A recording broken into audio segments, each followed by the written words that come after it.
अस्सलामु अलैकुम वरहमतुल्लाहि वबरकातुहू। जुमे की नमाज अगर छूट जाए तो उसके बदल में ज़ोहर की नमाज है, तो क्या ईद के बदल में कोई नमाज क्यों नहीं? देखिए, सबसे पहले तो ये समझ लें कि ये सवाल ही गलत है और ये कहना गलत है कि जुमे की नमाज छूट जाए तो उसका बदल ज़ोहर है, क्योंकि ये जुमा ज़ोहर का बदल है, ज़ोहर जुमे का बदल नहीं है। इसको आप मिसाल से समझ लीजिए। एक मिसाल से आपको समझाता हूं कि आपके गांव में कोई मुखिया है, सरपंच है।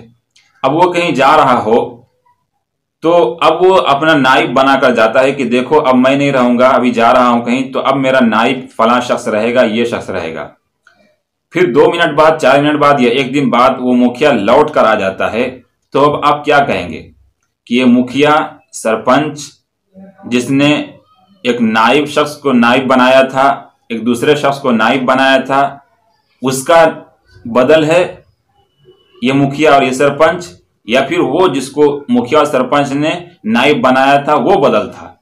तो अब ला मोहल्ला कहेंगे कि वो शख्स जिसको मुखिया और सरपंच ने नाइब बनाया था वो नाइब था, ये मुखिया नाइब नहीं है बल्कि ये तो असल है। तो ठीक इसी तरीके से जुमा ये असल नहीं है बल्कि ज़ोहर का बदल है, क्योंकि ज़ोहर हम रोजाना पढ़ते आ रहे थे इस टाइम में 12 बजे 1 बजे जो भी, तो ज़ोहर का वक्त था, लेकिन इस वक्त में जुमे को फर्ज कर दिया गया है। तो जुमा के शराइत या जुमा किसी उज़्र की वजह से छूट जाए तो वो अपने असल की तरफ लौट आता है, क्योंकि असल क्या था? ज़ोहर था, उसके बदल में जुमा आया था। तो जब बदल किसी शराइत की ना पाए जाने की वजह से या किसी मजबूरी की वजह से छूट गया या फिर नहीं पढ़ सके, तो वो फिर अपने असल की तरफ यानी ज़ोहर की तरफ लौट आएगा। इसलिए हम जुमा के छूट जाने की वजह से ज़ोहर अदा करते हैं।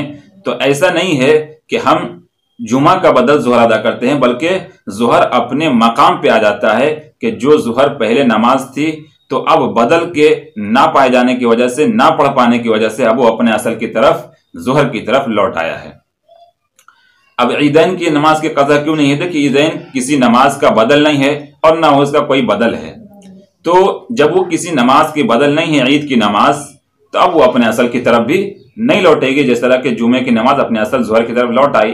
तो यहाँ चूंकि ईदैन मुस्तकिल एक नमाज है, ये किसी नमाज की बदल नहीं है, इसलिए वो अपने असल की तरफ नहीं लौटेगी, बल्कि अब कोई नमाज नहीं पढ़ा जाएगा। आई होप कि आपने मसला समझ लिया होगा कि ईदैन की नमाज की कज़ा क्यों नहीं है और जुमे की नमाज की कज़ा क्यों है। ये तो तफसीलात थी उन लोगों के लिए जो कभी मदरसे में नहीं गए, जिनका वास्ता मंतिक, फ़लसफ़ा और साहिब हिदाया के क़ज़ाया से ताल्लुक़ नहीं हुआ है।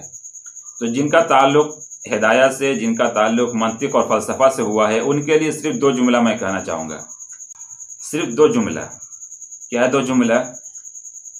कि जो नमाज बदल है उसका बदल है और जो बदल नहीं उसका बदल नहीं।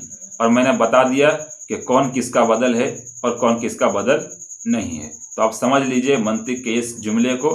तो इंशाअल्लाह मैं समझता हूँ कि आप 2 जुमले में किसी को भी जवाब दे सकते हैं, और वो 2 जुमला बहुत आसान सा है कि जो बदल है उसका बदल है, जो बदल नहीं है उसका बदल नहीं है। तो इस वीडियो को शेयर ज़रूर करें। अस्सलामु अलैकुम वरहमतुल्लाह। इस तरह के इस्लामिक वीडियोस के लिए हमारे चैनल मौलाना काज़िम अली ऑफिशियल को सब्सक्राइब करें और नई अपडेट्स के लिए घंटी के बटन को ज़रूर दबा लें।